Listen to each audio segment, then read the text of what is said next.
Oh yeah. Welcome back, everybody, to another hot episode of a very special podcast. This is the podcast in which we travel back in time and watch all your favorite TV series from yesteryear and then discuss it over a glass of coffee out of my John Lennon mug. And I'm Patrick Dunn, your host. I'm joined here, as always, by my woman in the streets, Kat Halstead, the author. That sounded dirty. I'm sorry. That did. I was like all ready to hear my right hand woman, and I'm like, where I roll my eyes at your pronunciation because you're trying to be woke. Yeah, trying to be woke. But I didn't mean to call you a prostitute. I'm sorry. I was thinking like you're my reporter in the streets. Like in the streets today, it's Kat Halstead reported live from Times Square. I'm not Les Nessman, and you're not about to drop a bunch of turkeys. Well, it kind of has to do with what we're going to be kind of talking about today. It's Thanksgiving time. It's that time of year where, I don't know, we hang out in the kitchen. Put those tiny little chef hat things on the turkey legs. What are those called? I don't think I've ever actually seen anybody in real life do that. No, I just see it on television. And, I don't know, a cookbook from the 1950s? Like the Joan Crawford cookbook? That was that the book that she wrote? It was a cookbook and like how to have a dinner party or something? I don't remember. I feel like we've talked about this. But I'm looking it up. I know she wrote Joan Crawford, My Way of Life, which a signed first edition apparently goes for $1,525. I thought around the time of when we were in Joan Crawford mania that she had a cookbook or a dinner party book or something. There might have been something. Looks like there is one, but it was like not written by Joan. It was written by somebody else and published in 2014. All right, well, maybe I'll have to go back into the podcast archives around the era when Feud was on, Betty and Joan. We might have to go into the archives of Getting Catty. Our side chick podcast for like 8 hot weeks in the spring of 2017, I think it was. Sounds about right. Sounds close. Sounds close enough. I'll have to go back. But if any of our loyal listeners out there are sexy 17, if you recall the deets, Heather, I don't know, you're kind of like the keeper of the code over there. She's like our diarist. Is that a word? I don't think it is, but I don't think that's... How about this? When it comes time for someone to write about a very special podcast, like the biography, we'll put Heather in charge of penning it. If she's not up to the task of writing it, well, she can hire somebody else as a ghostwriter, and she can be the name on the sleeve. How about that? Kat Halstead, the author? That works. You okay with that? Yeah. So tweet us at Very Podcast, Heather, if you know the answer to this question. If not, just, I don't know, ignore us and go on with your life. All right. As we teased, it's November. No shave November, no nut November, however you look at it. There's all kinds of things going on in the month of November that are for charity. They're for charity, Kat Halstead, the author. Don't roll your eyes. It's a real thing. Google it. I don't want to Google that. It's nothing dirty. Well, kind of. It's just men are refraining from masturbation or orgasms for the month of November for charity. I don't know how. That's going to make for a messy December. I don't know. Honestly, I don't even think I could even last that long. Gonna throw this out there. Why would you do that to yourself? That's all I have to say. They're all trying to be like a Seinfeld episode. Yeah, this isn't Seinfeld. Yeah, we'll save it for, you know what, if you want to hear, I think we talk about this, right? Did we talk about this in the Seinfeld episode? We get into it, I said I would probably last a day. Yeah. I'd be like hour 4, I'd be getting all antsy in the pantsies. But anyway, it's November. We're not those people, well, at least I'm not. I don't know about you, but I'm not that person, the clock strikes November 1st and I have the fucking Mariah Carey Christmas song playing. I'm not that person. I like to just kind of wind down out of Halloween. I still might watch a few episodes of The Addams Family, The Munsters, just to kind of get out of that Christmas mood. I mean, Halloween mood. I have to ease into things gently. Okay. Well, okay. So I am the kind of person who will play Christmas music the day after Halloween. I know. I'm totally that person. I will watch the Hallmark. If I had cable right now, I'd be watching the Hallmark movies. I probably went and dove into some of those Netflix Christmas movies I hadn't watched yet. Like I watched The Christmas Prince 2, A Royal Wedding or whatever, and some other one, and I was like, these are okay. They're not Hallmark though. Yeah. Hallmark's the king for a reason. And I'm slowly beginning to hate Netflix. I'm almost at the point where I might just get rid of Netflix. I don't know. It's just not my... Oh, yeah? I don't know. They just create like millions of TV shows and cancel almost every single one except for one or two. And they're always the one or two I don't watch. Yeah. So I don't know. Just play old movies, Netflix. We don't need 70,000 original series that we have to try to keep track of. We really don't need all the original series. Now, I'm not saying I don't like original series, but... Remember when it was an event? Like, I get that they have some stuff that nobody else would have made, like Flaked. See, I don't even know what that is. I don't even know what that is. It is a Will Arnett show. Good for him, I guess. Good for him. Is it canceled? Did it get canceled after 10 episodes? Yeah, it's canceled. You got 10 episodes. After like 2 seasons. Probably took a little bit to get into it. You finally got into it, and then it's gone. It's done. You're never going to hear from it again. And that's kind of the new Netflix plan. They get you hooked onto something. They drop all the episodes at once. You watch it in a hot weekend. You can't wait for more. And then you read an article on the AV Club that show's been canceled. And you're like, you know what? Fuck it. I'm done. I'm done, Netflix. At least Hulu will give you like 4 seasons and commercials, so it kind of like slows your binge thing. Yeah. I'm just like, I don't want to watch another episode because I don't want to have to watch a commercial. I'm just like waiting for the 3rd season of Alexa and Katie because I need my little gal pals. That's a cute little sitcom with Tiffany Amber Thiessen as a mom. I was going to say, is that the Tat show? Is that the Tat show? Yeah. But I don't know. It's probably canceled. Who knows? No, it's not. It's getting a third season. Well, it'll probably get canceled after that. I'm being honest here, Kettle. So this is Netflix we're talking about. I know, and I am trying not to allow that to be. What are we doing today? What the fuck are we doing today? We are going back to the 80s. We are doing one of our favorite shows of childhood. We are joining one of our favorite groups of gal pals. And we're going to celebrate Thanksgiving. Ooga. We're doing Designing Women. The Jonah Hill excited emoji. Yeah, Designing Women. You know them. You love them. Or perhaps you've never heard of them.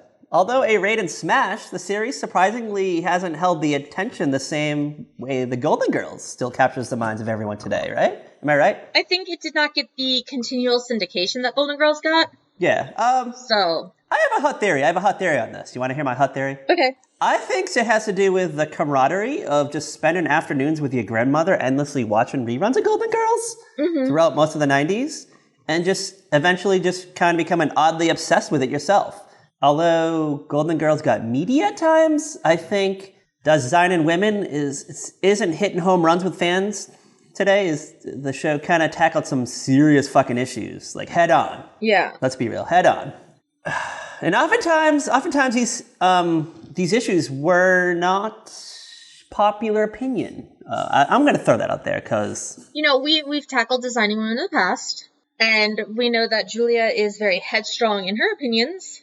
And in today's climate, I think that can be difficult to dive into.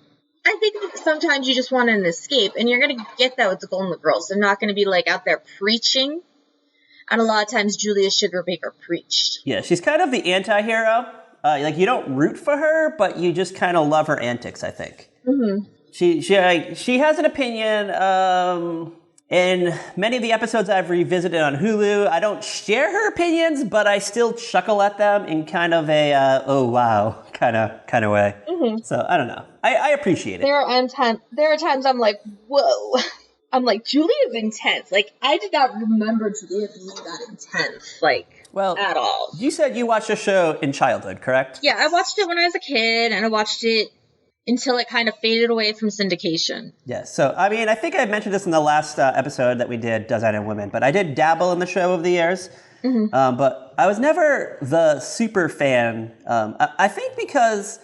Mainly, I would see Delta Burke as a child on tabloids every week at the supermarket, and it kind of scared me away from the show. I would just be like, oh, it's that girl, that woman. And in the late 90s and early 2000s, when it hit that Lifetime run for a bit, I kind of remember coming home from my retail job late at night and just found myself turned away by what Nick at Night had become in that era. Yes, because that's around the time Nick at Night just started airing like the same show like 40 million times. Yeah, we got Fresh Prince every night and Full House. And I was just like, oh, and George Lopez show. That, you know what? That is why I cannot watch The Fresh Prince anymore. It's because it was always on Nick at Night and it was like nonstop. I just remember the George Lopez show, not a popular show, ended its run, and then for some reason, a year later, found itself on Nick at Night. And it won't go away. It's still there. And I was like, what the fuck is this? Like, why is George Lopez? This is not a memorable show. This is not, George Lopez is not Donna Reed. George Lopez is not Mr. Ed. Yeah. George Lopez is not the Fresh Prince of Bel-Air or Full House. Yeah. But yet, it was in our faces. And like, the Murphy Brown run was for only, like, a few months on Netflix, or on Nick at Night, and it, like, then disappeared. Yeah. So, like, it was, like, gobbled up by the Fresh Prince of Bel-Air. Yeah, it was like, it was probably a block, it was probably Fresh Prince, Murphy Brown, and then George Lopez show, and George Lopez and Fresh Prince were just, like, bacteria and just infected Murphy Brown and did away with her. Yeah, okay, so do you want to know what shows are currently on Nick at Night? Today? Can you guess how many shows does Nick at Night air? I'm going to say Friends, Fresh Prince, George Lopez, and maybe Full House. Plus The Goldbergs, 2.5 Men, and Mom. Mom, which is still being produced. And so is The Goldbergs. Yeah, I don't know. It's such a... Yeah. Nick at Night is such a dead premise today, I guess. And I think even TV Land is kind of just a continuation. That's 7 shows. When we were kids, they had more than 7 shows. Exactly. And which is why in the early 2000s, I found myself fleeing Nick at Night and just stumbling through TV one night. I stopped at Lifetime for a hot minute and I probably caught the tail end of Strong Medicine. Maybe I saw Jill Taylor for a hot second, Patricia Richardson, and thought, oh, it's Jill Taylor, America's favorite unfun mom. Mm-hmm. And then it said, coming up next, Designing Women. And I was like, oh, yeah, Designing Women. I remember those girls. I remember them. Let's see what this is about. And I just found myself kind of chuckling for a bit. And I took comfort in it. And I was wowed by their power suits, doing all the shit without men. Well, kind of. Anthony was there. Yeah. Barely. Anthony's there, but he's just like the labor. Yeah. A lot of the time, at least early on. He's kind of the butt of the joke for a bit, especially in the episode that we do. Mm-hmm. And then I think in the later seasons, he kind of becomes part of the gang. At this point, he is just recently been employed by them, so they still don't really know him. Because we're doing season 1, episode 7. I think he was freshly just introduced to the show because he's definitely not in the first handful of episodes. Really? Yeah. His name's in the credits. But he does not appear, at least in the pilot and the fashion show episode. There is one episode where they recently hire him. I think it's like episode 5, maybe. Okay. I don't know. I have not started a Designing Women rewatch on Hulu yet. Okay. I am almost done with Cheers. I am like... Oh, you're in the final stretch? I'm in the final stretch. We're in the final season. We're about halfway through. Lilith has left Frasier. And I'm like, I don't want it to end. I love these guys. I love the gang at Cheers. Frasier's gearing up to move to Seattle to start his own radio show without Lilith and... I don't know, reunite with his brother, Niles. Like, okay, I was just watching an episode the other night where, the guy who played Frasier's dad was on Cheers as, like, this, jingle writer Rebecca hires for the bar. What? And I'm sitting there like, it's the final season, so I'm sitting here like, this is so weird. That's Frasier's dad. Oh, yeah, they hadn't quite figured out the casting for Frasier yet, but maybe they liked that guy. Well, okay, because they did not know they were doing Frasier as a spinoff until after Cheers ended. And the other things they tried with, they wanted to, like, they had pitched for Kelsey, didn't work. Yeah, we talked about this in the Wings episode, because the NBC hired Kelsey Grammer. They didn't commission the Frasier spinoff. They just wanted Kelsey Grammer in a show in the fall. Yeah. And all the things they tried, I don't know, the test audience just were, we want Frasier. So they were, all right, well, just do Frasier, I guess. We'll have Frasier move to Seattle and start a radio show. And I don't know, he kind of paired up well with that guy in that episode from February where Rebecca hires him as a jingle writer for the bar. Let's use him. Yeah. I don't know, maybe they hung out after the show and went out for a drink and got along. And Frasier's like, we need that guy. That guy. That's my Kelsey Grammer voice, by the way. That's your Kelsey Grammer voice. There is an episode of Cheers from I want to say it's like Rebecca's first season. And so that would be 86, 87, somewhere in there. And she gets Frasier to dress up like a clown. Ooh. And it was amazing. I'm like, oh my God. I was like, it's Kelsey Grammer dressed up as a clown before he did Sideshow Bob. That's amazing. I wonder Yes. if the Simpsons people saw that episode and were like, you know what? We need Kelsey Grammer to voice Krusty's assistant, sidekick, whatever he's called. Yeah, so it was amazing. I love it. Shout out to Kat's Cheers rewatch. I'm really surprised you should have blogged it. To sound like a live blog of you. Oh my God. Well, like we will do like huge chunks on like a Saturday night. Just pump them out. Yeah.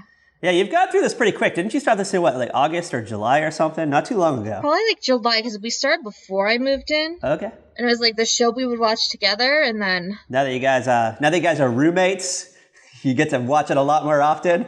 Do you ever try to watch it without him and he gets pissed? Like you go through like 3 episodes without him and No, we made a rule. We made a rule that we have to watch Cheers. Like if we're gonna watch Cheers, it has to be together. And if anything, I'm the one who's like, don't watch Cheers without me. I'm curious, are you gonna slip into Frasier when you're done with Cheers, or are you just gonna kind of move on to something else? I think we might need a little bit of a break. Oh yeah. Like it's wild, but yeah. And then by myself, I'm just watching the last arc of ER at the moment. I'm almost done though. Frasier might be a relationship killer. A Frasier binge could be a relationship killer. Frasier that one's a long one. I don't want one that long though. It's a little heavier. Frasier is a little more meatier than Cheers, I think. It's very different. If you took a few months off and then watched Frasier, it'd probably be okay. But just to end Cheers and slip right into Frasier, it'd probably be a undertaking. Just gonna throw that out there. Yeah, not gonna lie, I probably kind of need a break from the character of Frasier. Like, if anything, I would probably just go look up which episodes Cheers characters appear in, and just watch those. Oh yeah, just because it's maybe like 15 episodes. Is it that many? Probably okay, because Lilith shows up a few times. Diane shows up a couple times. You get Sam at least once. You get Woody once. There's one time where he goes back to Boston and sees Norman Cliff. Maybe Carla. We'll save that for the next time we do Cheers. Maybe we'll revisit. We'll revisit the Frasier years and talk about all the drop-ins, all the hot drop-ins. Well, we have to do some hot research on this topic. Yeah. All right. Yeah. So back to designing women. Yeah. All right. Before we get into this wild, wild world, do you want to go back in time? Do you want to go back in time to Monday, November 24th, 1986? It was a magical night. Okay, yes, let's do it. It's the Monday before Tea-Day, Turkey Day. I don't know, we're little kids gearing up for the Macy's Day Parade. Maybe we want to see, Bugs Bunny floating down the street. Snoopy. Maybe He-Man and She-Ra floats. No, it wouldn't be She-Ra yet. They don't have a She-Ra float? No, She-Ra, it's 1986. When did She-Ra drop? I feel like She-Ra was around this time. Like 87, I think. Hold on. 1985 to 1987. You're way off, girl. You're way off. Okay. I was like, I guess so. I remember being barely old enough to talk and watching She-Ra, so I knew I had to be hella old. Well, who cares? Fun fact, you can get the entire 1986 Macy's Thanksgiving Day Parade on YouTube. I've watched it. I think I told you about it. I said we should do this for Thanksgiving, and you never really answered me. This was like a year ago, maybe? Oh, maybe I didn't realize you were serious. No. I was trying to think outside the box. But we might be doing something. Or maybe you send it to me in one of those days where you send me a bunch of stuff and I only reply to half of it. You just see whatever the last one is that you reply to. Yeah. But we might be having something news related coming up for a future episode. So we'll save Macy's Day Parade 1986 for another year maybe. Betty Boop. It's Monday. It's November. Everyone's running home from work, from the office to find out what's up tonight. And I think, kind of looking at the night, it's kind of a hot night. It's not mind-blowing, but there's some interesting things on tonight. And I can't remember if there's a sidestep that we got to take, but I'm not sure if we talked about it before. In my mind, I feel like we did, but I might have just had heard a podcast talking about this subject. So tell me when I get there. But you ready? You want to start off with ABC, the alphabet? Yeah, what's on ABC? All right, things start off with our favorite boy of the 80s. No, not Tom Selleck, but our other favorite boy, MacGyver. Yeah, he's, I don't know, solving crimes with the aid of a pen, a paperclip, an elastic, maybe a crumpled up piece of paper. Who knows? Who knows what he was up to? The creator of the life hacks. Yes. Our boy toy, MacGyver. Who? Can we just say that, like, I would rather say I'm going to MacGyver it than life hack it. That is true. And you know what? You can still say MacGyver today and people know what you're talking about, which is great. I mean, there's a new MacGyver, so. Yeah. I don't know. Is that still on? Yeah. Shocker. It is. Have we ever done MacGyver? Have we dipped into that well? No, we haven't. Really? I feel like we have, but maybe we've talked about it. We have not. We just got to find the right episode. Am I right? Am I right, girl? I think we got to find an episode. I don't know where it is, so. I feel like CBS All Access has it for some reason. Oh, well, that's fabulous. I canceled that. Oh, well, maybe when Big Brother swings around again, before you get angry at the cast, before you get angry at Robin Cass and actually sign up for it, maybe we'll do an episode of MacGyver, so coming. As someone's out there throwing Fruit Loops all around and running around in a ducky pelican floaty. Yeah. No shout out to Julie Chen Moonves. No shout out to her. Not a friend of the show. Julie Chen, you need to find a hobby. We need to find her like a side piece. Start a podcast. You know she's not fucking less, so let's find someone for her to fuck. How about that? Yeah, she needs to do something. Yeah. We need to find her a dick to ride. That's our 2020. Put it on the 2020 vision board. Find Julie a new man. You ready for ABC 9 o'clock? Yeah. What's on at 9? NFL Monday Night Football. Oh, yeah. The Miami Dolphins versus the New York Jets. No, I don't really care about this. Okay. Are you a Jets fan? I don't care either. I'm not even a football watcher, so. You're a Broncos girl? You're a bucking Bronco? You're not wearing the starter jacket of the Dolphins or the Jets tonight, I'll tell you that. No, I'm not. But hold on. That's the night. You ready for the Tiffany Network? You ready to slip on over to America's Eye? Yeah, what's on CBS? We start off at CBS 8 o'clock, the half hour with gal pals Susan St. James and Jane Curtin on Kate and Allie. Kate and Allie, woohoo! Yeah, a show that's on our radar. We're trying to find eps. I believe you may have found some. We just haven't put it on the list yet. It's not like a full-on, you can stream it and binge it kind of thing. Yeah, there might be an old episode on Daily Motion that's a bootleg of a bootleg of a bootleg. Reported off like Channel 9 back in like 1987 or something during syndication, and somebody uploaded it. And the screen is mirrored so it doesn't hit any weird copyright detectors. And the volume sped up a little bit. It's a little bit fast. I love the things we find on this podcast and watch and actually sit through. Yes. I'm watching an episode of Three's Company upside down. Just so we can talk about Three's Company. You ready for CBS 8:30? I'm excited about the show. I don't know. I feel like we've talked about it before. What is it? And we're going to go off on a side tangent too, but just correct me if we've talked about this. Diane English, our gal pal Diane English presents My Sister Sam. Yes, we've talked about My Sister Sam because it's the show with Rebecca Schaefer and Pam Dauber. Yes, and we talked about Rebecca Schaefer's murder, right? We've talked about that? Yes. All right, I wasn't sure because I was reading about this and I was... Maybe we haven't talked about it on the podcast. I'm 95% sure we have.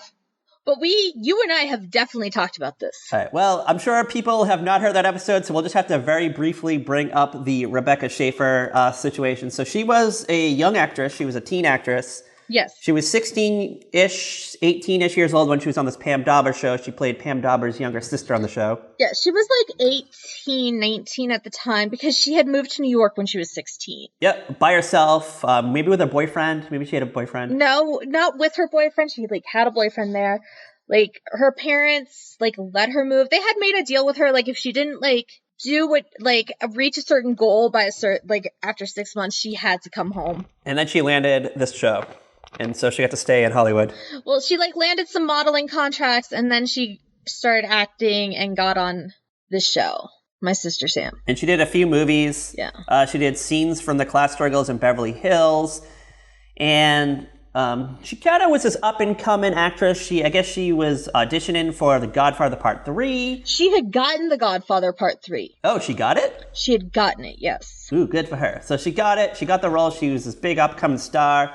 However, there was a gentleman out there, Robert John Bardo. He took note of her and began stalking her began stalking her for many months.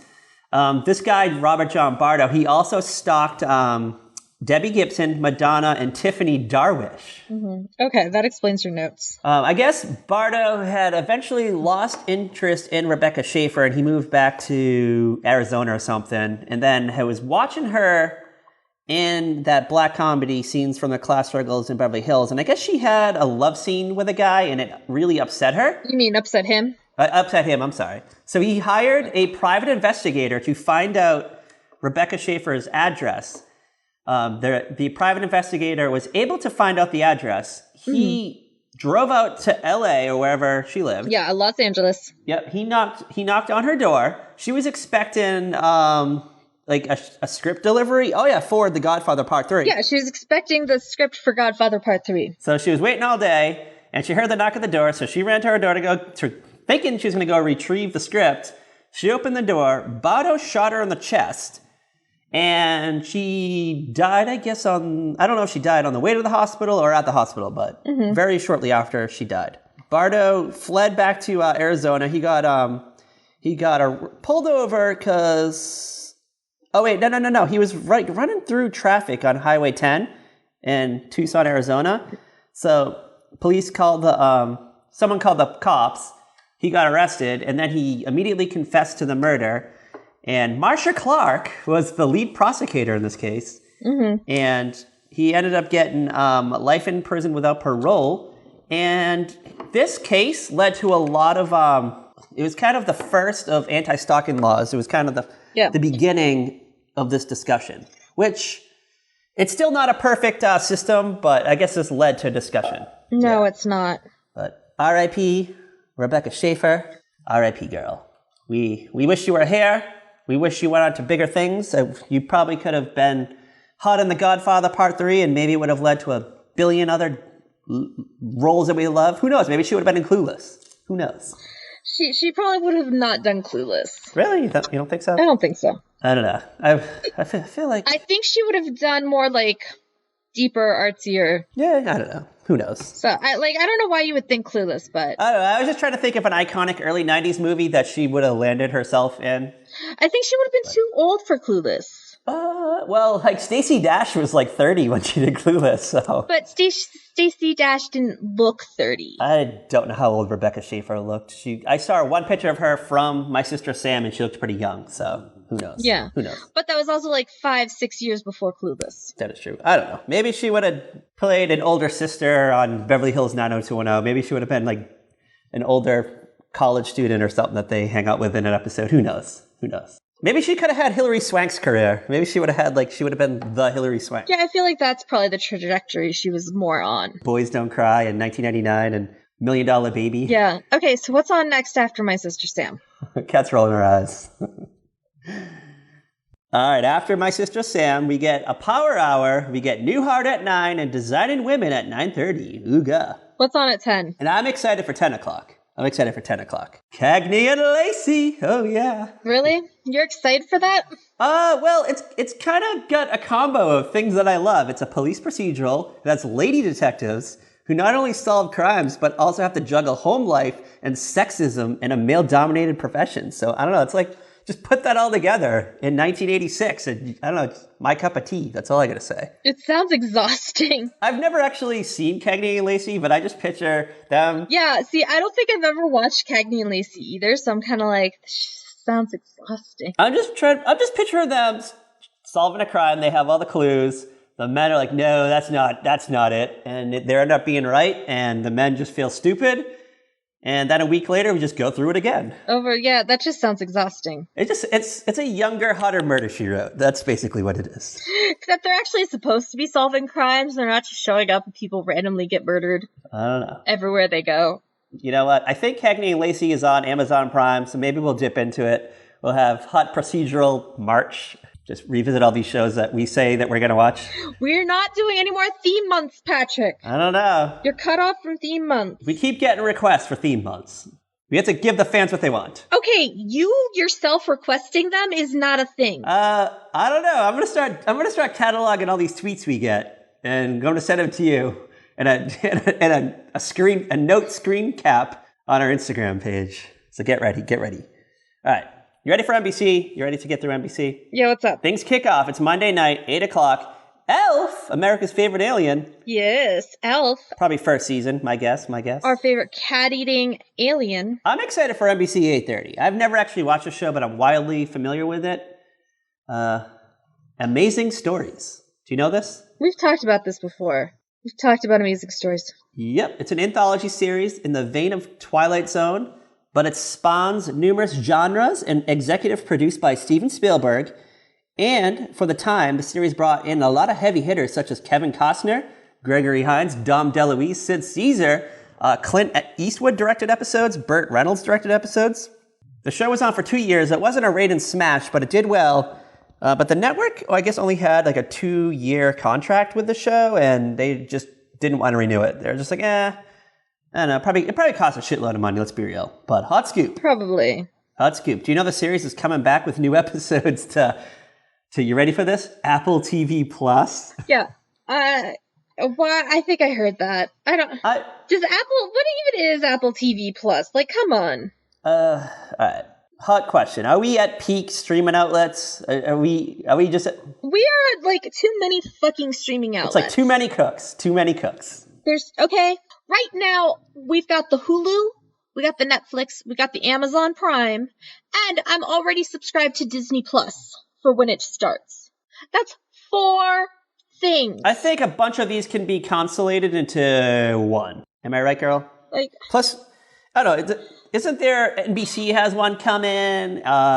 There's some weird Spectrum. Yeah, NBC's got the Peacock. Then you have HBO's got like their own thing, and then plus you get like so then there's the cable streaming packages you can get. So, like, instead of Hulu, you can get Fubo.tv or AT&T Watch or Philo or...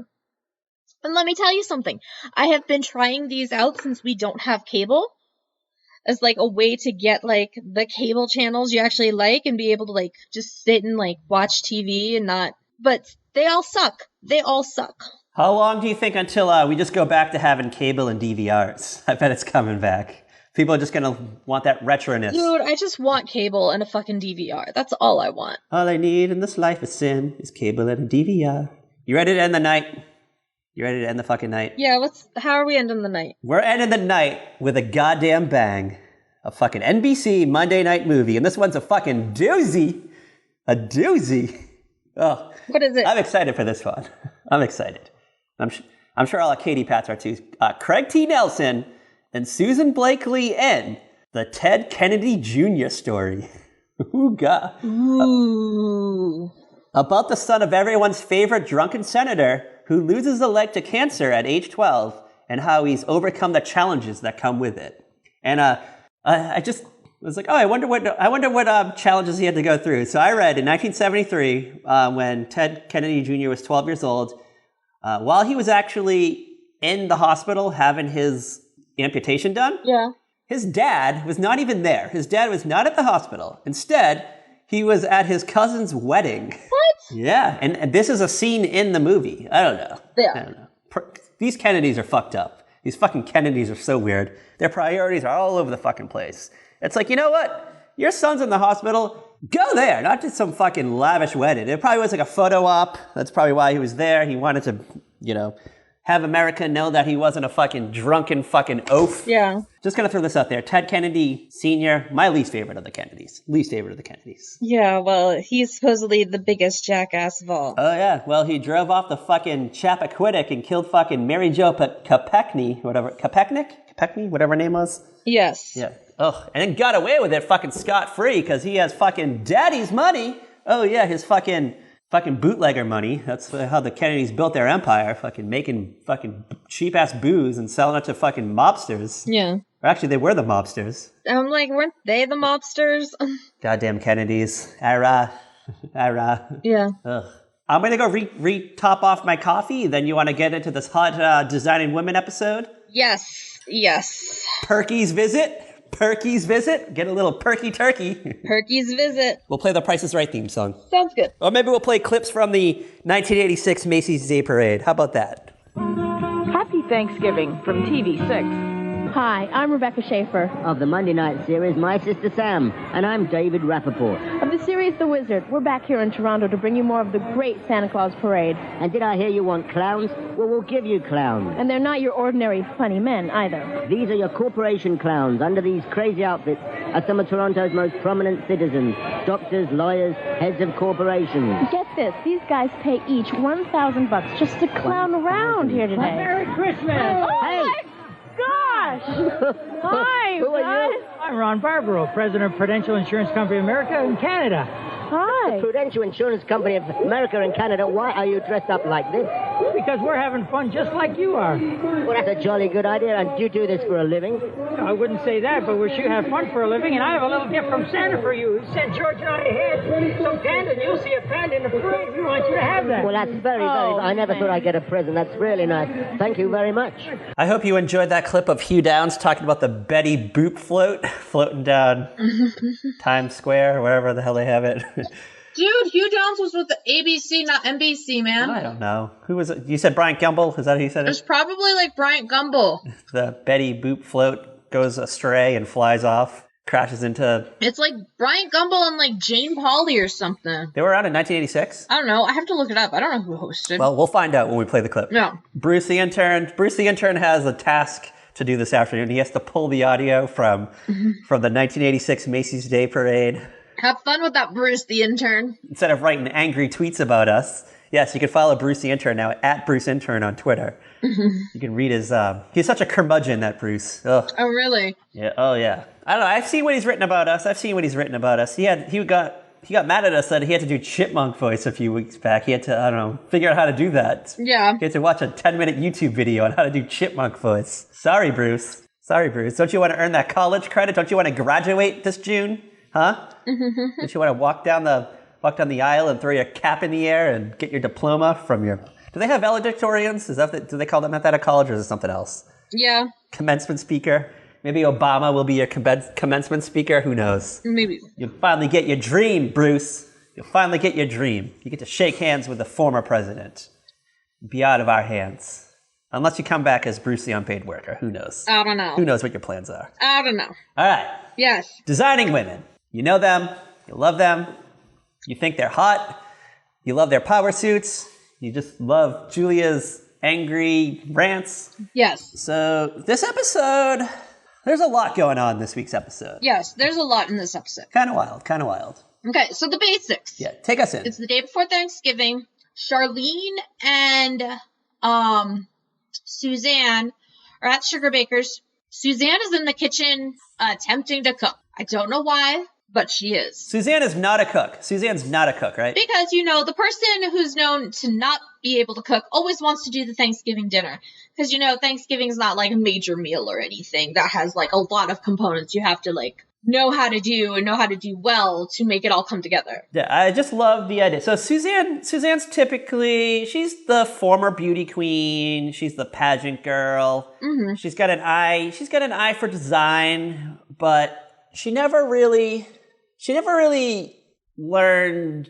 She probably skipped home ec class. Let's be real. She probably never went to home ec class. Yeah. She didn't learn how to cook. She didn't learn how to sew. She's not very home-wifely, I guess. That's probably a horrible thing to say, but what's the word I'm looking for? There's got to be a certain word. She's not the homemaker type. Domestic. She's not domestic. Mm-hmm. And she has a stale ovaries and just decides she's going to take on this huge undertaking and make Thanksgiving dinner for her sister, her mom, and the two girls she works with, and Anthony. And the mother's, like, wacky friend. Bernice. Yes, love Bernice. She's great. Yes, Bernice. This is the first appearance of Bernice. Yeah, Bernice was on the show the entire run, right? She was there to the very end. Yeah, like, Bernice would pop in and out throughout. She's great. So, nobody is, like, invested in Suzanne's skills. Like, they don't think she can do this, and yet they're letting her do it. Suzanne and Julia's mother is going to come into town, and with her little friend Bernice, Charlene's boyfriend's out of the country.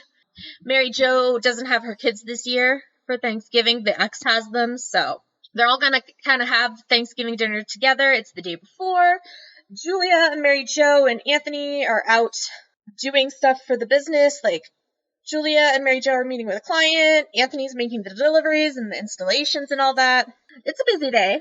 We get 2 back-to-back funny scenes in the first 5 minutes of the show. The first scene that I just thought was really funny was we kind of see Charlene in a very fragile state. She just found out her boyfriend Mason is moving to Tokyo or going to Tokyo for an extended period of time. Did they break up? I was kind of confused. I believe they do. Charlene is just distraught over this news. Like, I'm going to be honest, my deciding women facts are just kind of fuzzy. So, it's the holidays. It's the holidays where you kind of expect to spend all of this time with your friends and family, your spouse or your partner or whatever, whoever's in your life, whoever's important in your life. Yeah. And I'm guessing Charlene doesn't have much family. I don't really know her background, to be fair. Yeah, like, her family's not here. Like, she's not going home to her family. Like, she can't go home. Like, the trip would have to be too short to make it worthwhile to go home. Yeah, she's got work obligations because it's the day before Thanksgiving and she's working. This girl's working. It is what it is. She's crossing T's and dotting I's. Yeah. Trying to get some last minute things because they're a busy company. They're just, it's just the 4 of them plus Anthony and they got to do everything on their own for the most part. And Suzanne's kind of just like the silent partner. She don't really do anything anyway. Let's be real. Yeah, Suzanne just kind of is there. She doesn't really, like, do anything. She's just, like, the money person. Yeah. Because she, like, married a bunch of rich men and has a lot of money that way. Yeah, she's got a big-ass bank account. Yeah. Maybe a few of them. What was the other scene? So Charlene's distraught. Yes. She's got to be stuck in Atlanta. So she's like, whatever, that's fine. At least I can be with my boyfriend Mason, but he moved to Tokyo. And she's at work. The phone rings. She's in the middle of a cry. She's in the middle of having a tear. The phone rings. She answers it. It's one of their biggest clients. It's a seemingly closeted gay man who has a partner that he lives with, but I guess is not out to the rest of the community. But the girls obviously know that he's a homosexual. But the rest of the world don't know, including Anthony. But at the same time, it's kind of like it's a secret, but it's like an obvious secret. It's just this man, I believe his name was Jimmy John, and his friend that he lives with. They were expecting a very important delivery by 4 p.m. or whatever time. I don't know what time. Mm-hmm. Actually, I think it's morning because the bank's not open yet. So it's morning. Maybe they have big Thanksgiving plans, so they were expecting these curtains. Anthony was late for some whatever reason. Maybe he's caught in traffic. Who knows? He's late. Yeah, like he's just like stuck in traffic, and it's like 1986, so it's not like he can just like take out his cell phone and be like, hey, I'm stuck in traffic here because a car with a bunch of frozen turkeys fell over. Exactly. And they got to clean it up. There's some butterball turkeys on the side of the highway. You can't get around them. Cleaning crews there. The great Piggly Wiggly disaster of 1986, if you recall. Exactly. It was the night the fucking lights actually had to go out in Georgia. So it was the night the lights went out in Georgia.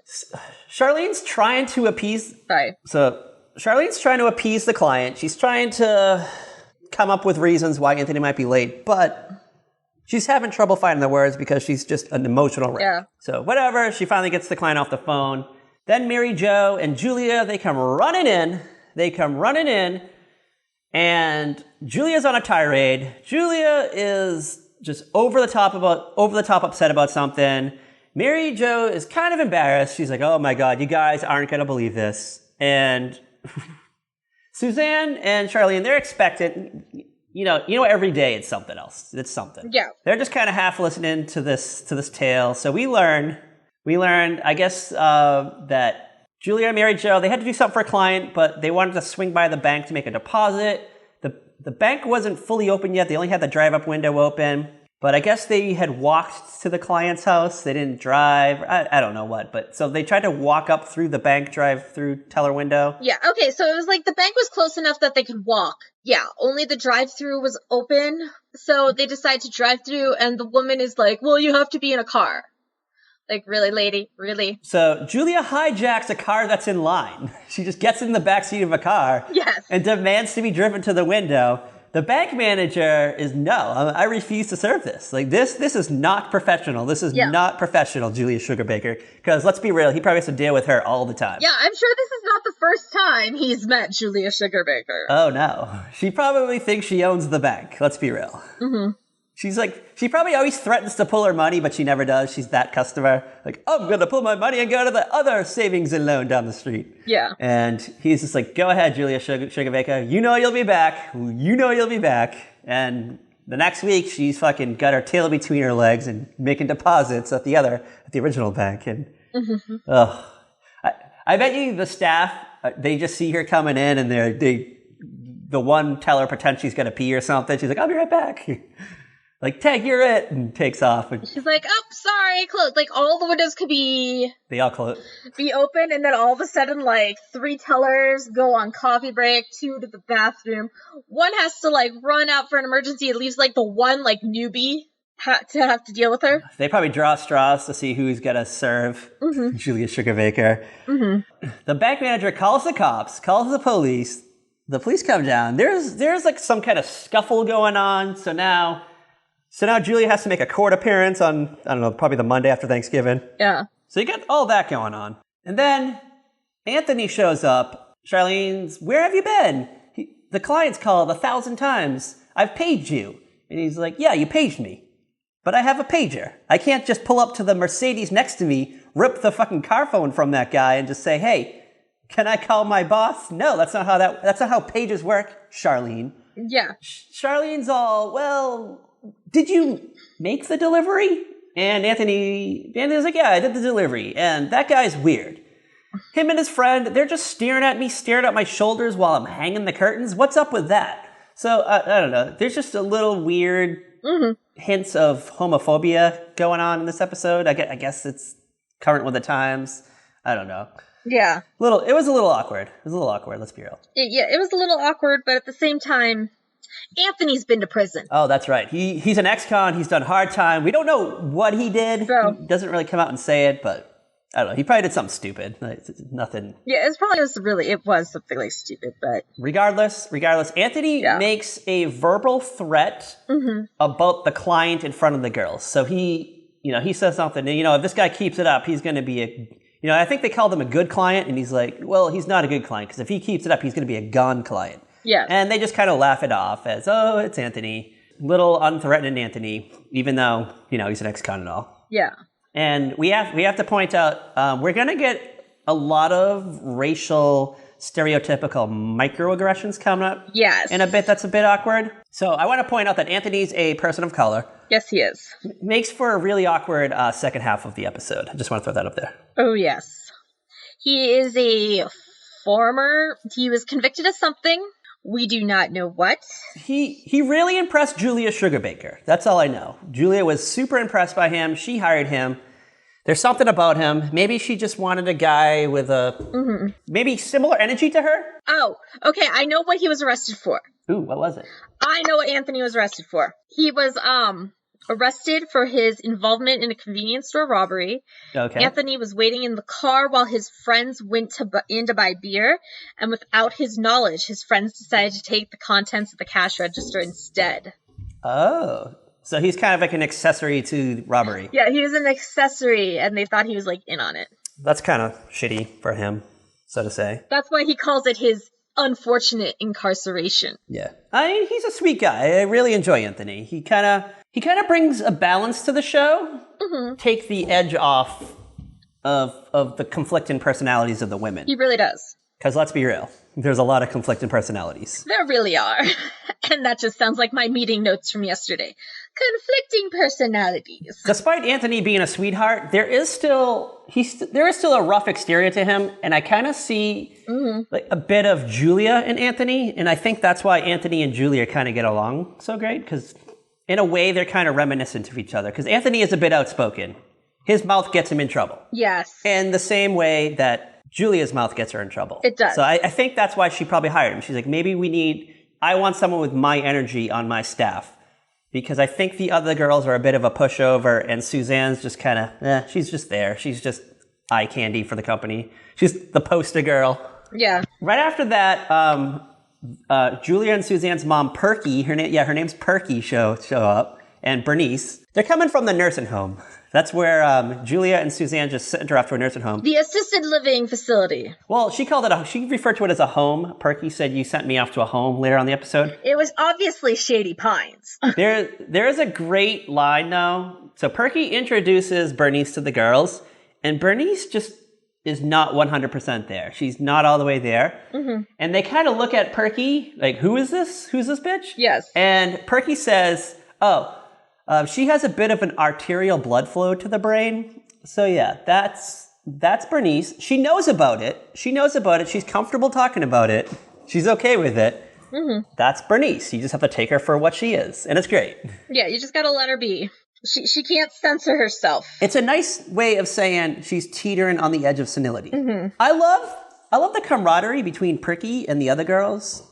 Like Charlene and Mary Jo, like they see Perky and they all hug it out. And mm-hmm. I kind of get the impression that Perky likes Charlene and Mary Jo more than her own children.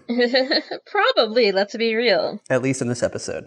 Don't a lot of parents like friends better than they actually like the kids? Yeah, I don't know, it's great. So they're in a little bit, they all have their catch up. They all find out what everyone's been going on, what's going on in everyone's lives. Yeah. Perky makes an announcement. She's like, well, I got big news. Bernice and I have big news. We're moving to Montana, where there's more open space. Mm-hmm. Suzanne and Julia are shook. They're confused. And they're like, your idea of camping is a hotel that doesn't put mint under the pillow. What do you mean you're moving to Montana? They're like, bitch, what? You're not a country. Like, you're not an open spaces girl. You need to be confined to a small town and have people around you that know and love you and cater to you. Cater to your ways. Yeah. She's like, I'm moving. Out. And then, so they're waiting for Anthony to get there. I guess he's going to bring over... Yeah. Anthony's currently making like a wine run or something. He's got some other desserts and stuff and other food because he knows that Suzanne will probably fuck it up. So he's probably there as backup. At least someone understands that. I think it's Julia. Julia's reading the paper. Mm-hmm. She's like, oh my God, there's some big news in here about Jimmy John or whatever his name was, the famous client. Whatever the dude's name was. Suzanne's like, oh, is he finally coming out? And she's like, no, he's not coming out of it because he's dead. He's being buried. He's been murdered. He's been murdered. There's no details in the newspaper. Do they have any suspects? No. He was murdered sometime yesterday because now it's, the next day after the whole first part of the episode. Yeah, it's actually Thanksgiving at this point. And they're all like, oh shit. Do you think it's Anthony? Do you think Anthony killed him? Because he did say that, he was upset with him and he did call him a gone client and he said all these threatening things about him. He did go to prison. Is he the culprit? And before they have a chance to come to their senses, the doorbell rings, and who's at the door, Cat Hall said? Oh, gosh. Who could it be? Who could it be? Could it be Anthony? Oh, yeah, it is. It's our boy Anthony with a bottle of wine and some other victuals, and he's all excited. He's all excited to see Perky. He's all excited to see, to meet Bernice. And Bernice is just kind of... Bernice is just kind of slyly dropping the things that they've been saying about Anthony in front of him, but they're just kind of going over Anthony's head. Yeah. He's like, okay, whatever. Yeah, well, plus, Bernice is crazy. Bernice is wild, amazing. She and Anthony actually end up spending a lot of time together later on in the series. She is convinced that Anthony has the hots for her at one point. Ooh. And she... at one point claims Anthony as her illegitimate son. Ooh. And then she'll break into a song whenever Anthony is near called Black Bad, Black Bad. I like this. I love this side of Anthony. So they have a wild relationship. I love it. I want a spin-off, an Anthony and Bernice spin-off, just them, I don't know, living out their days. The Sugarbaker and Associates closed down and they moved on. Maybe they went to Montana. Who knows? Maybe they became ranchers. Maybe they raised emus or llamas or something. some kind of cool ranchy type animal. Netflix, if you're going to do an original series, that's what you got to do. One thing I want to point out. Yeah. Props to Perky. Wild props to Perky for looking past a lot of these racially charged microaggressions towards Anthony. Because she kind of shuts down a lot of the things that our main girls are saying, the main cast girls. I love, there's a real funny part. So I guess it's after dinner and Anthony just falls asleep on the couch and they're just talking about him and right in front of him. Like just because he's asleep doesn't mean he's not listening to everything. If you're laying on a couch, you're in the same room as people talking. Yeah, I mean, you might be asleep, but you still are kind of aware of what's going on around you. You might not even be asleep. You might just be closing your eyes and pretending to sleep because you don't want to talk to these people. Yeah, and it's it's Thanksgiving. You get that post dinner crash, but I lay down sometimes and I kind of am like teetering on the edge of sleep, but I'm not actually asleep. I'm just kind of dozing, dreaming. I mean, I don't really sleep unless I take sleeping pills, so. Yeah, I forgot. A girl cat, queen of melatonin over there. She's our melatonin queen. I can't sleep without, like, the help of something. Like, I can, like, if I fall asleep without them, then I must be sick. That's how I know I'm sick. She's got the Rattler in her purse. It's Tylenol PM, some melatonin, maybe some Benadryl. Not Ambien. She's working her way up to it. No. She's going to be our Ambien queen 2020. Can't wait. You are our Ambien queen. Oh my goodness. Young and brunette, only 38. Having the dreams of her life. Oh my goodness. Shout out to ABBA. Oh my goodness. So yeah, they're like talking about like the possibility. They're talking about the possibility that they think Anthony could have killed this man because they're like, we don't really know anything about him. We don't know why he was in prison. We don't know like what happened. We don't know anything. And they're like, do we trust? Like, how much do we trust him? And it's crazy. Like, I was at the laundromat watching this. Okay, so, like, I watched this and the Mary Tyler Moore episode the same day I was at the laundromat. So I'm just, like, folding my laundry going, oh my god. These women are ridiculous. I want to watch the security camera from that laundromat. It's just right above Kat Halstead, just sitting in the little, like, shitty laundromat chairs, and just her holding up her cell phone, just looking at her very closely, and I just want to zoom in on her reactionary shots as all these shocking things happen in these programs that you're watching. What's the name of the laundromat that you go to? Are we allowed to say the name of your laundromat? Oh my god. With these big giant pink headphones on too. What's the name of your laundromat? I don't know what it's called. All right, well, I just know it's like 2 blocks away. I want to call them up, talk to their manager, and demand we look at their surveillance video from 2 weeks ago when you watched all these shows back to back. What do you go in the morning? You're a morning girl with your laundry? I try to go in the morning. Doesn't always work. A lot of traffic. Is there a lot of foot traffic in the morning? Every time I go in, it's pretty busy. Okay. All right. Like, you gotta go the earlier the better, though, because that's when more machines will be open, because nobody's going at, like, you want 8 a.m.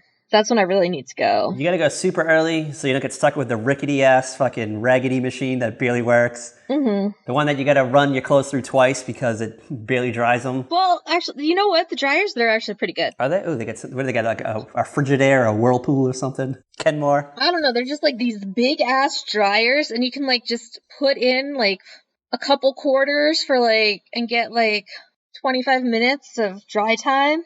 Works pretty well. Ooh, yeah, 25 minutes of dry time. I love myself a good 25-minute dry time. That's all I gotta say. And then if you have, like, a few things that aren't exactly dry right away, you can put in another quarter for, like, 6 minutes or something, and get them to that, like, point of dryness you need them. Yeah, so what do you watch? Mary Tyler Moore during the wash cycle, and then you watch Designing Women through the dry cycle? Kinda. This is thrilling information. You only get on a very special podcast. And then, you put something else on while you're standing there for, like, the next 20, 30 minutes folding everything so you can get it, like, back to your house. Watching Epstein conspiracy murder videos on YouTube. Okay, but not Epstein conspiracy theory videos. I don't know. But I may watch, like, drama channels or something. Okay. About the beauty community on YouTube. Kat's been venturing down some weird pathways on YouTube lately. I stand. All right. So how does this end, girl? Take us home? Okay, so an officer shows up because he has found Julia's earring in the back of his squad car and wanted to return it. Which we don't know yet. We don't find out that hot fact, though. But they think that the cop is there. Yeah, we find they think the cop is there to arrest Anthony for murder. Yeah, they just randomly And think. the cop is all like, "What the fuck, ladies?" I think like Suzanne looks out the window and she's like, "Oh my god, there's a cop here." And the cop knocks on the door. They open the door and they just all point to Anthony. Anthony wakes up, and the first thing he says, he's like, "Oh god, I this isn't the first time I've woken up and had 5 white ladies pointing at me. Yeah, Always makes me uncomfortable." Suzanne's like, there's Anthony right there. Go get him. And the cop's like, "Who's Anthony? What? Who?"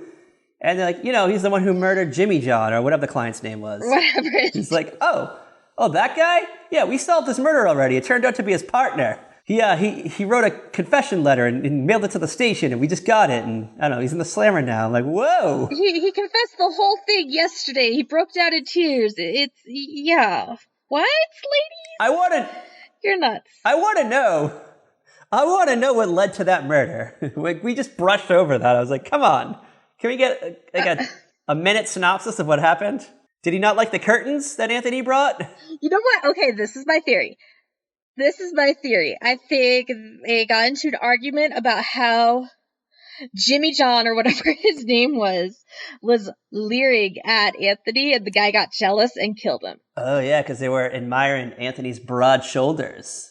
Jimmy John's like, "Oh my god, look at those shoulders." Oh. Yes. He was probably wearing like a tank top too, so you can actually see his like biceps. Yes. And he probably had to like flex up a little bit, flex up really high to get that curtain rod all the way up there, get it in the right spot. And Jimmy John's just like, oh. Yeah. I don't know, maybe Jimmy John has a wandering eye. Maybe he's known for having a wandering eye. Maybe he's on his final straw. Like his partner's like, oh, and he's like, "Giving you 2 strikes already, Jimmy John. Already 2 strikes." I don't know, maybe Jimmy John like slipped Anthony a big tip. Just gave him slid like $100 bill into his back pocket. And when he put it in the back pocket, he like felt his ass really, really good. And yeah, the partner got upset, and maybe, I don't know, he was taking a shower and he, I don't know, threw like a bar of soap in there, so he slipped and fell and hit his head or something. I don't know. Maybe we did it with a candlestick. Who knows? Or maybe the curtain rod. Maybe we took down the curtain rod and bopped him over the head. Or strangled him with the curtains. Maybe.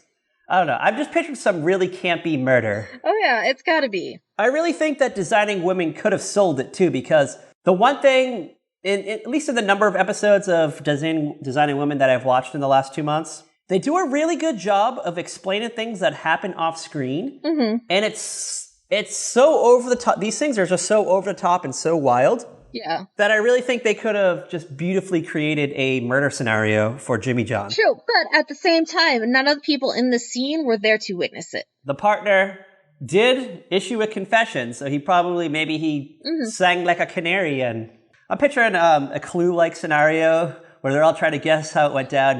And they're like, "Well, I think this is what happened." Oh my god. And we kind of got a few different opinions, and then the murderer finally got so upset that they were getting the details all wrong that he broke down and said this is how it went down. Probably. Kind of in the way that Angela Lansbury always tries to like breaks down her suspects and finally gets them to admit to how they did it. Golden opportunity for a Designing Women and Murder, She Wrote spinoff. This episode could have been it. Oh my god. How great. How great would it have been if Jessica Fletcher's car broke down outside Sugarbaker and Associates and she knocked on the door? Oh, dear God. On Thanksgiving Day. She was in town to solve the murder, and she's like, wait a second. And they're all fingering Anthony, and she's like, no, it wasn't. It couldn't have been Anthony because that partner of Jimmy John's, even though I just met him an hour ago, or just found out about him an hour ago. Yeah. I sensed a hint of jealousy in the air. Oh my goodness. Especially when I looked at that old photograph of Jimmy John and his partner at Joan Crawford's 76th birthday party in 1976 at the Met Gala. Oh my God. And the way he was just staring off at Paul Lynde. The way he looked at Paul Lynde. Oh, you can see it. You can see it. Julia and Suzanne. This has gone down a really weird turn. I love it. You know what? It's NaNoWriMo still. It's still NaNoWriMo. Maybe I'll make it happen. Who knows? Oh my goodness. Yep. So Anthony was cleared. He was cleared for the crime that he didn't commit. Yes. The cop gave Julia back her earring that she left in the squad car that she got arrested in. Yeah. Then they apologize. They apologize to their newfound friend and their trusty employee, Anthony, for accusing him of murder. He's cool with it. He's cool with it because he needs a job. Mm-hmm. He's like, that's all right. You white bitches are great. I love you. I love you bitches. Oh, my goodness. And all's good. All's good in Atlanta. The light stayed on that night. Yep, the light stayed on. Just this one time. Except at the Jimmy John mansion. Because the lights are off there because no one's there. Because he's dead. He's a ghost. His partner's in jail. Ooh, maybe we can get a spin-off series about Jimmy John the ghost. Haunted the mansion of the Jimmy John estate. Oh my god. Linda Bloodworth Thomason. You have pitched 4 spin-off series alone in this episode. American Horror Story. No more, you're cut off. Ryan Murphy, American Horror Story, Designing Women. Do it, Donna, do it. Put it on your Netflix deal. Oh my gosh. If you agree, if you out there, if you agree, tweet us with the, we've already done the ghost emoji. Haven't we done the ghost emoji for another episode, I think? Yeah, we've done the ghost emoji. Send us the lights are out. Yeah, so send us the flashlight, because the lights are out. There we go. Any last minute thoughts on Designing Women? Or American Horror Story, Designing Women? Or the Murder, She Wrote crossover? Oh my god. I love Designing Women. I can't wait to really dive back into it when I get a chance. Oh yeah. Yes, it was a fun little Thanksgiving episode. It wasn't over the top Thanksgiving-y where we spent the whole time watching Suzanne destroy the kitchen or something.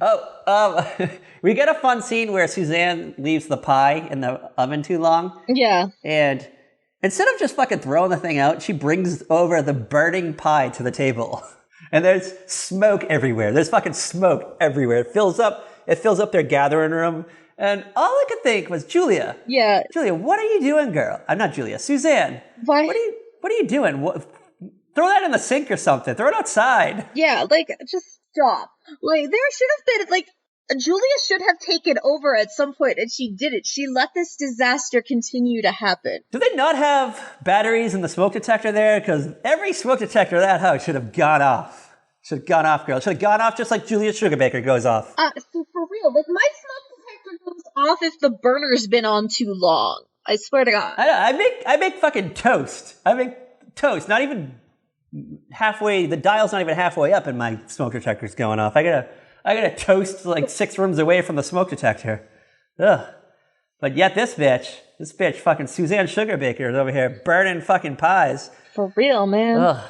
Fucking gobble. And, we forgot to say that, Perky's not moving to Montana. She just wanted to be closer to her daughters again because they've been ignoring her ever since she went off to the assisted living place. And they hug it out. But to be fair, Perky does eventually move to Japan. Yeah, she goes to live with Mason.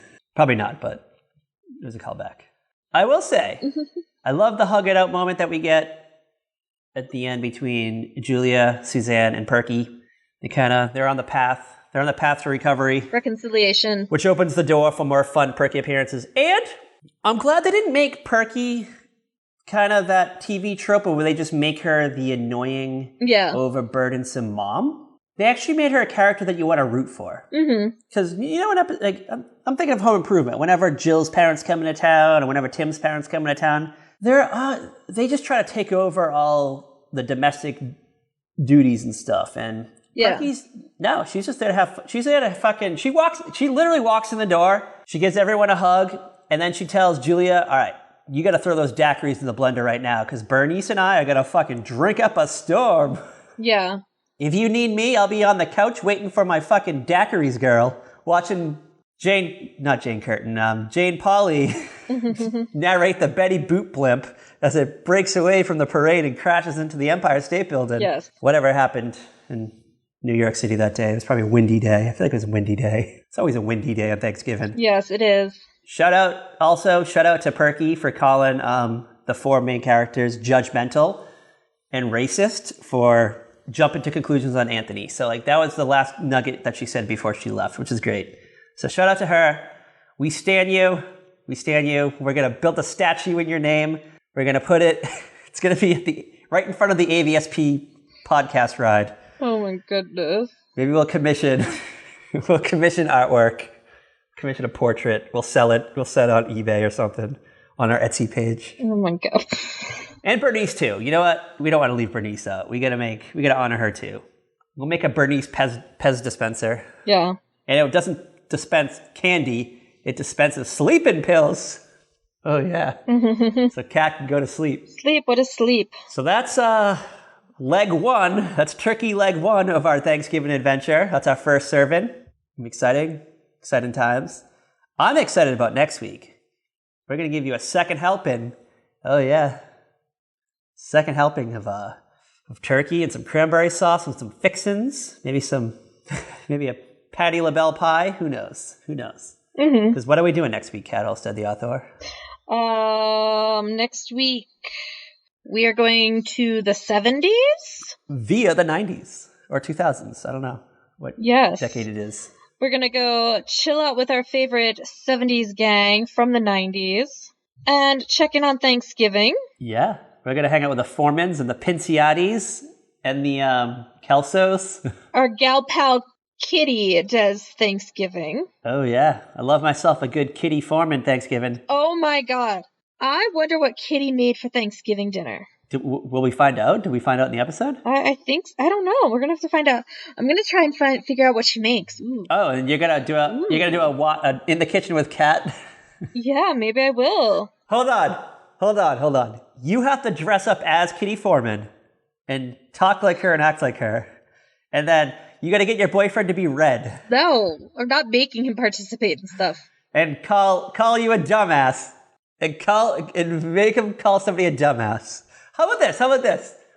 In the middle of the video, you'll have him come out and he'll say, "No, I'm not doing this, you dumbass," and then he'll go back to whatever he's doing. No. If you can get that to happen, I'll give you 100 podcast coins. You'll get 100 AVSP coins where you can redeem at our Etsy store and buy the Bernice Pez dispenser that dispenses sleeping pills. Dude, you're so nuts. All right, you know what? Maybe I'll on my end, through the magic of film, I'll be Red. I'll play the role of Red Foreman, and I'll just come out and just look at you and just go, shake my head no and call you a dumbass. I'll just send you that clip, and you can just edit it into your mix. How about that? Oh my god. Or maybe I can play like multiple characters. What is my life? Maybe I can play multiple characters. I'll play Jackie, and I'll be Fez. Oh I'll be Kelso. So it just seems like you're there with the whole gang, but we're really just bi-coastally filming these and piecing them together.